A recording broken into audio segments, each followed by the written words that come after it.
Mga karapatan ng mag-aaral. Ayan, yan po ang ating tatalakayin ngayong hapon sa ating hashtag May Batas Pala. Sa paaralan, hindi lang ang aralin ang mahalaga.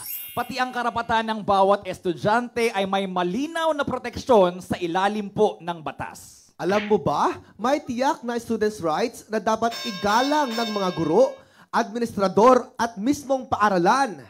Kaya layunin nitong tiyakin na ang bawat mag-aaral ay may patas, ligtas at makabuluhang karanasan sa edukasyon. Ayan, kaya alamin natin ang mga karapatang ito, lalo na ngayong ilang buwan pa lang ang daan magmula nang magsimula ang bagong taon po ng pasukan. Okay? Alright. May batas dyan, di ba? Yes, Kaya yes, may yes. batas pala. Correct. Anong nasusulat ba sa BP bilang 232 o mas kilalang Education Act of 1992?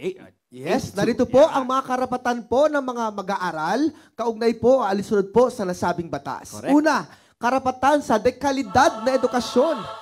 Matutunan ang mga bagay na makabuluhan at angkop sa pambansang layunin sa pamamagitan ng mahusay at may kakayahang pagtuturo. Ikalawa, karapatang pumili ng kurso.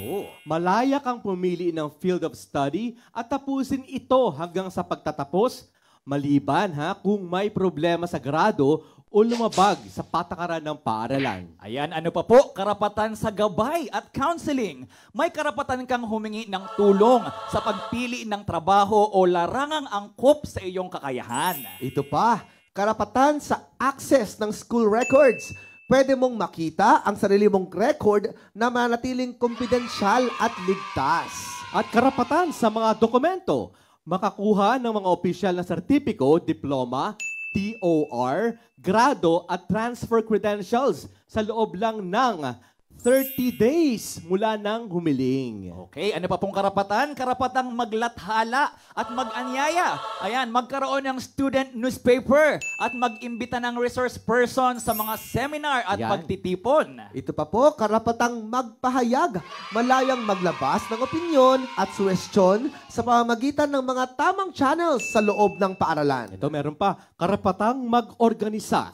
Bumuo, sumali at makilahok sa mga organisasyong makakatulong sa iyong intelektual, kultural, espiritual at pisikal na paglago basta't ayon sa batas. Ayan. At meron pa po karapatang maging malaya sa hindi sapilitang bayarin. Oo. So, walang obligasyong magbayad ng kontribusyon maliban kung ito'y aprobado ng organisasyong kinabibilangan mo. Ano nga ba ang responsibilidad ng mga estudyante? Yes. Siyempre, kaakibat po ng karapatan ay may responsibilidad din ang bawat estudyante. That's right. Una, sikaping paunlarin ang sariling kakayahan para maging kapaki-pakinabang sa pamilya at lipunan. Ikalawa, panatilihin ang integridad ng paaralan.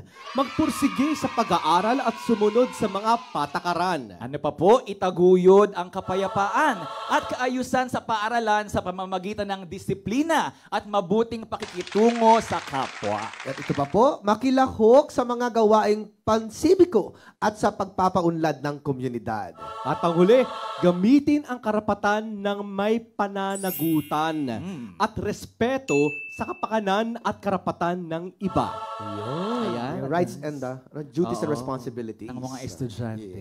Naku, Hindi lang puro basta. karapatan kailangan may May responsibilidad. at accountability importante. Okay. Bilang mga estudyante, yan, dapat po natin yang tandaan. Yes.